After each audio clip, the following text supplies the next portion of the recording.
Hi friends, இன்றைக்கி நம்ம சேனலில் என்ன பார்க்க போகிறோன்னா பன் தோசை ரெசிபி தாங்க பார்க்க போகிறோம். நம்ம இட்லி தோசைக்கெலாம் மாவு அரைக்கலைன்னா நம்ம இதை சட்டுன்னு காலையில் பிரேக்ஃபாஸ்ட்டுக்கு அரை மணி நேரத்தில் நம்ம செஞ்சிடலாம். வாங்க அதை எப்படி செய்யலான்னு பார்க்கலாம்.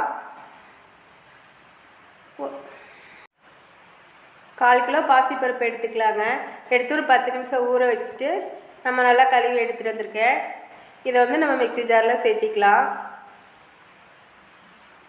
தண்ணி இல்லாமையே சேர்த்திக்கோங்க. நம்ம அதுக்கப்புறம் கொஞ்சமாக தண்ணி விட்டுக்கலாம். அவல் அரை கப்புங்க. அரை கப்பு அவல் நான் கழுவிட்டு எடுத்து வச்சுருக்கேன். அவள் ஊற வேண்டியது இல்லைங்க. இது அந்த லேஸ் அவள் தான் நம்ம கழுவையிலேயே நமக்கு ஊறின மாதிரி ஆயிரும். 2 டைம் கழுவிட்டு சேர்த்திக்கோங்க. 3 பச்சை மிளகாய், இஞ்சி சின்ன துண்டு தோல் சீவிட்டு நம்ம சேர்த்திக்கலாம். ஜீரக அரை ஸ்பூன் சேர்த்திக்கோங்க. இப்போ கொஞ்சமாக நம்ம தண்ணி ஊற்றிக்கலாம். இது நம்ம ரொம்ப நைஸாக இல்லாமல் கொஞ்சம் லைட்டாக கரகரப்பாக இருக்க மாதிரி நம்ம அரைச்சி எடுத்துகிட்டு வந்துடலாம். ஒரு பவுலுக்கு மாற்றிக்கோங்க. இதில் நம்ம பேக்கிங் சோடாலாம் எதுவுமே சேர்க்க தேவையில்லைங்க. நம்ம அவள் சேர்த்து அரைச்சிருக்கனால அதெல்லாம் நம்ம சேர்க்காமையே நமக்கு நல்லா பொசு பொசுன்னு நமக்கு சூப்பராக வரும் இந்த பன் தோசை. அந்த மிக்ஸி ஜார்லேயே கொஞ்சமாக தண்ணி ஊற்றி நான் கழுவிட்டு சேர்த்திக்கிறேன். மஞ்சள்தூள் சேர்த்திக்கோங்க. தேவையான உப்பு சேர்த்திக்கோங்க. நல்லா கலந்து விட்டுக்கலாம்.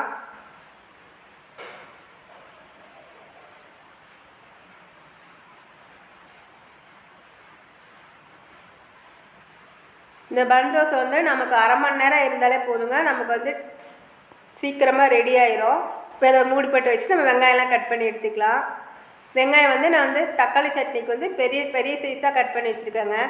பூண்டு ஒரு பல், தக்காளி 2 நடுப்புற உள்ள நரம்பெல்லாம் நறுக்கிட்டு நம்ம சேர்த்திருக்கோம். இதை மிக்ஸி ஜாரில் சேர்த்து நம்ம அரைச்சி எடுத்துகிட்டு வந்துடலாம். மிளகா வரமிளகா 3 வரமிளகாங்க. காஷ்மீரி சில்லி 2 மிளகாய் சேர்க்குறேன். உங்கள்கிட்ட இருந்தால் சேர்த்துக்கோங்க, இல்லாட்டி விட்டலாம். இது நம்ம கலருக்காக தான் சேர்க்குறோம். தேவையான அளவு உப்பு சேர்த்திக்கோங்க. இதை நம்ம நல்லா நைஸாக அரைச்சி எடுத்துகிட்டு வந்துடலாம். ஒரு அடுப்பில் கடாய் வச்சு கடுகு உளுந்தம்பருப்பு கொஞ்சம் சேர்த்திக்கோங்க. கருவேப்பிலை சேர்த்திட்டு நம்ம அரைச்சி வச்சுருக்கோம்ல தக்காளி வெங்காயம் அதை நம்ம சேர்த்திடலாம். சேர்த்து லைட்டாக ஒரு கொதி வந்தால் போதுங்க, நமக்கு தக்காளி சட்னி ரெடி ஆயிரும். இப்போ நான் வெங்காயம், கேரட்டு, குடமிளகாய், பீன்ஸு எல்லாம் கட் பண்ணி வச்சுருக்கேன் பொடியாக. அதை இப்போ நம்ம மாவோட சேர்த்திக்கலாம். உங்களால் எவ்வளோ பொடியாக கட் பண்ண முடியுமோ அந்தளவுக்கு பொடியாக கட் பண்ணுங்கள். அப்போ தான் நமக்கு டேஸ்ட்டும் நல்லாயிருக்கும்.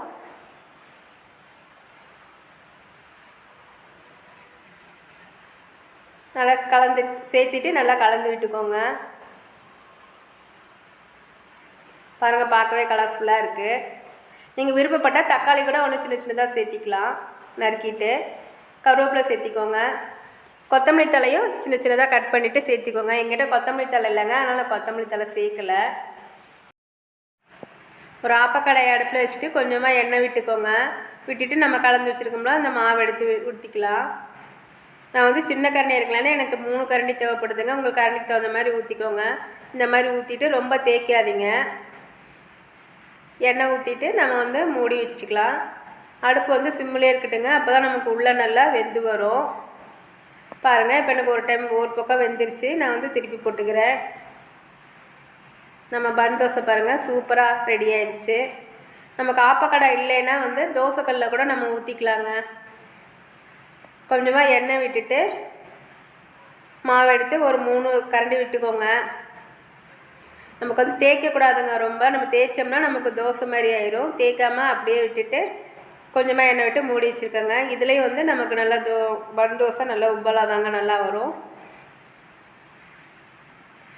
இந்த பன் தோசை டேஸ்ட் ரொம்ப சூப்பராக இருக்குங்க. காலையில் ஒரு ஹெல்த்தியான பிரேக்ஃபாஸ்ட்டாக இருக்கும்.